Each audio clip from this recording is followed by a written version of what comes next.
What up, guys? Connor from Global Team 50. Trying to make up for the lost videos we haven't uploaded for the first 4 months, but gonna try to fix that now. Coming to you guys today with my Pokemon deck. Surprisingly, I got into the game literally like a month ago. Back into it. I played not competitively, but I played for fun like 3 years ago, just for shiggles, and you know literally, like, the game is you guys should all get into it, and I can't stress that enough. It's really fun. It's laid back. You can just have fun with the game. I mean, you may look at this game and be like, the draw engine in this game is ridiculous, but it's actually fair because you only have one active Pokemon as opposed to five Yu-Gi-Oh monsters spamming life points. So, and you can only kill one thing a turn, so you're only going to get a max of one prize, if not two if you're killing specific Pokemon. Um, and it's just a lot more like I think it's a lot more balanced. The way the game is set up, they've changed the rules recently, so I mean you can go online and look at that if you haven't played in a while. But I really stress, like, at least even if you're gonna play just for a little bit, like, it's something to, like, stop, take a break from current card games at whatever you play and just make a laid back deck that you can just have fun with. And it's like really really cheap. The only card in this game it's worth a lot of money is it's called Mewtwo EX, and it's like 70-80 bucks. But that's because it's amazingly stupid. But I won't get into that. Actually, I will later in this deck build. But I just want to come to you guys with a Reshiphlosion deck that techs Mewtwo EX. And let me know what you guys think in the description below. So first off, we have three double colorless because, what's better than playing a card that takes two double colorless to attack first turn and putting this on it so it can automatically attack. If anybody doesn't know, the exact rules or what I'm talking about and stuff, I mean, look it up on your own time if you're actually interested. Because explaining it in this video would just add so many minutes to this video. I'd rather not get into it. So we got three double colorless, then we got 13, I believe. 8, 9, 10, 13 fire energy. Yeah, I'm so symmetrical with this. It's kind of a lot for some fire decks to be running 13 and then 3 double colors, so 16 total. But it balances the deck, it regulates energies in your hand as well as in your discard pile. So I think it does really well. So, onto the Pokemon, we have 3 Reshiram. Whoa. 3 Reshiram. I do have a full art, actually. I'm just currently not using it. This card is boss. I mean, the fact that you can put a double colorless on it and use Outrage from the get-go, which does 20 plus 10 additional damage for every damage counter on it, means since it's got 130 HP, if it's got 120 and you have this on it, you can do 140 with Outrage, which is ridiculous, obviously. And then the Blue Flare, a straight up 120 for the cost of discarding 2 fire energies. It's pretty good finisher, I'd have to say. And retreat cost in this whole deck is pretty low, so I think the max of any of my cards in here are retreat costs of 2. And when you can spam energies like I can, it's really not that hard to retreat stuff. Then we have the Typhlosion Prime engine, so you got 3 Cyndaquils, 2 Quilava, and 3 Typhlosion. Reason I'm not running 3 Quilava is because I've got Rare Candy in this deck, and I've got Junk Arms to regulate that. But when I only had 1 Quilava in the deck, it was good, but in the times that it would be prized and I need it right away, then it would just slow down the deck completely, and we don't want that. So, for anybody that doesn't know, Typhlosion Prime, you're basically playing these to get to Prime. Prime's effect, once it turns, Poke Power, is you can attach a fire energy. If I say attach, detach, it's only because I'm used to Yu-Gi-Oh! So you can attach a fire energy from your discard to one of your active Pokemon. So say you got Reshiram as your active, and this is on your bench. I guess it would look like that. There you go. And you have a fire in your discard pile. Typhlosion allows you to attach it to your active. It actually allows you to attach it to any Pokemon you have, bench or active. The downside is you would take 10 damage, so I'm just going to use a coin to represent damage for now. but it's a nice, and 10 damage surprisingly is a lot in this game. It can be a lot, but it it's a nice, it's a good price to pay for free energies. So there's that one. Next up we have the Ninetales engine, which is just 2 Vulpix, 2 Ninetales. Ninetales Pokepower is called Roast Reveal, and its ability is you can once a turn discard a fire energy to draw 3 cards. Now all you Yu-Gi-Oh people are like, that's insane! It's actually not that insane. You have cards in this game that lets you shuffle your hand and draw 6, and you can miss costs in this game. So literally, if you have no cards in your hand, you're playing that card. Lets you just shuffle your deck and draw 6. So getting 1 or 2 of these on the board as fast as possible regulates your draw, which is really good. Then we have 1 Cleffa. This card is boss. I don't care what anybody says, and any Pokemon player would know it's boss. It's only got 30 HP. But it has this attack that says Eek, and if you can see, it doesn't take an energy, so you can just freely use it. It doesn't have a retreat cost either, so it's awesome to have on your bench when something dies. Go into this, you don't have to compete with what you're going to actually play on your bench, and then you can draw and freely pump something up on your bench and retreat at no cost to play your other Pokemon. But what Eek does is it lets you shuffle your hand into your deck and draw 6. And then Cleffa's asleep, and Cleffa's Pokebody says it's called Sweet Sleeping Face. As long as Cleffa's asleep, it prevents all damage done to it by attacks. So if your opponent's got like a boss monster on the field, they can't hit this as long as it's asleep.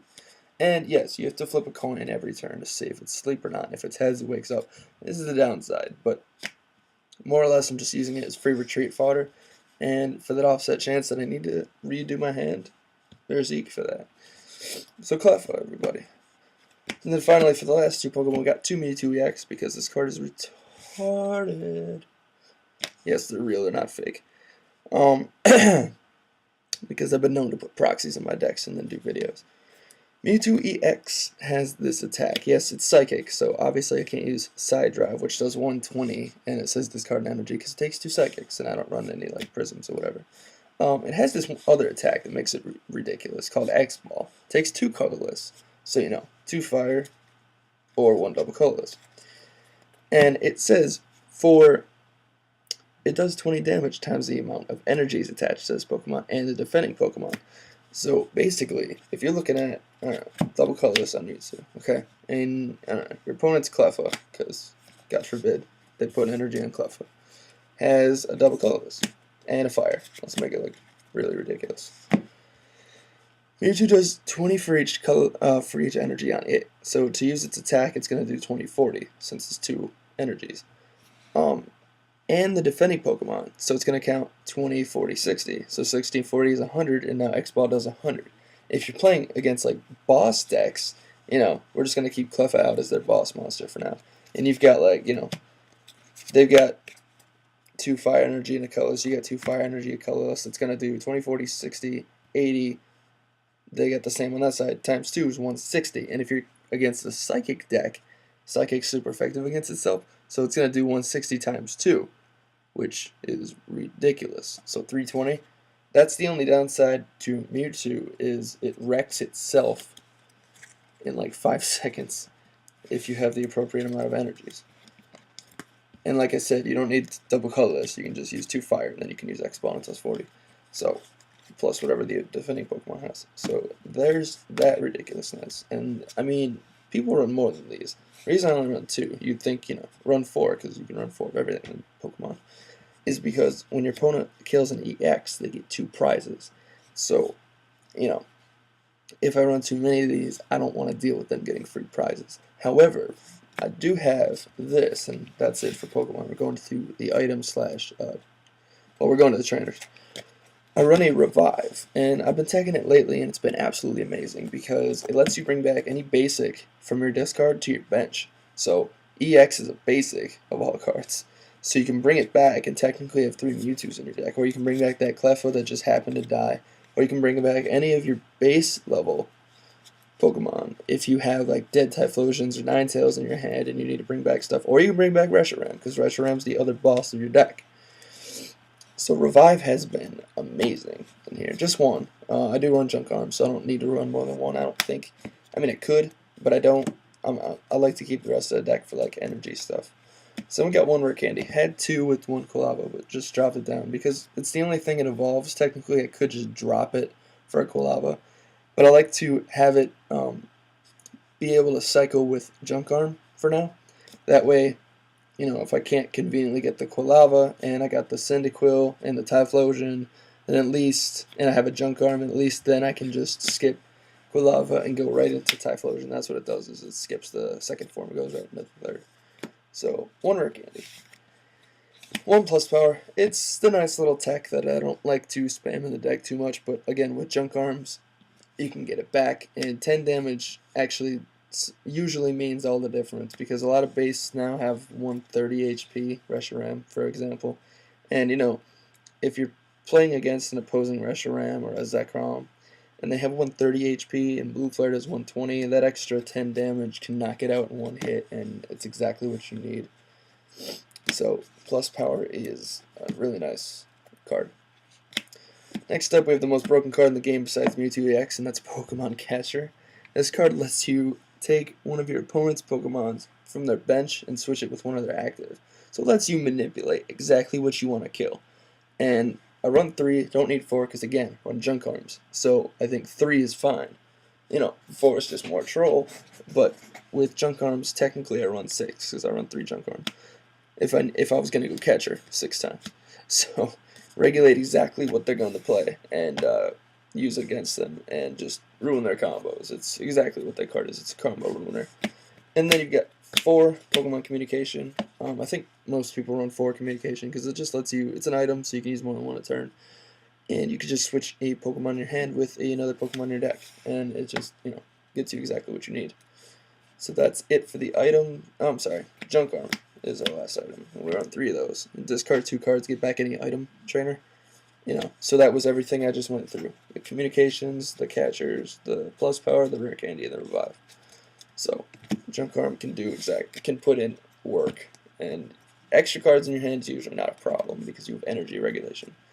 So on to supporters now. I wouldn't mind putting a second one of these in here. But right now I only run 1 Fisherman. Supporters, if people don't know, you can only play 1 a turn because they're really busted at some points. This one lets you grab 4 energies from your discard back, basic energies from your discard back to your hand.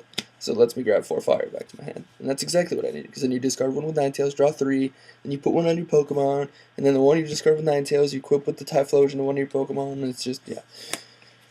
Giving you guys interesting stuff. Next we got 2 Pokemon Collector. I had these, traded them away recently, but Pokemon Collector is insane. It lets you search for 3 basic Pokemon and put them on your bench, and like I just showed you with Revive, it allows you to then grab Mewtwo, Cleffa, Vulpix, Cyndaquil, and Reshiram. So basically everything you need is what Pokemon Collector can grab for you, except for evolutions. But to fix that, we run 2 Professor Home's training method, which lets you search for evolutions. Once again, you can only use 1 of these per turn.